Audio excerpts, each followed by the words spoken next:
Hello everyone! It's a beautiful day today. So this is my Philodendron serratum, Choco Empress.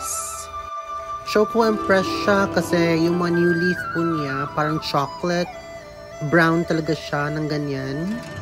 And this is my Philodendron serratum green or the jungle boogie. Ayan po siya, malayo po siya sa akin kaya zoom ko na lang.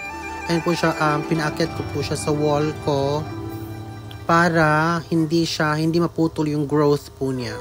And the next one is my Philodendron serratum variegata or the Ring of Fire. Diba ang ganda po nito? Ang ganda po talaga ng variegation ng Ring of Fire ko. Ito po siya. And then, you know what? Nabili ko lang ito dati ng one leafer lang talaga at walang shoot. Napakatagal nitong mag-grow. As in super talaga. One leafer lang yung binili ko kasi yun lang yung afford ko during pandemic times. Kasi ang mahal nito during pandemic times. Nakakaloka. See, yan po yung mga variegations niya. Napakaganda ng plant na ito. Lalo na pag lumaki. At ito po ang aking Philodendron serratum aurea or simply the golden serratum. Diba? Napakaganda nito. Yellow talaga siya. And then yung new leaf niya, parang may pagka-apricot yung kulay.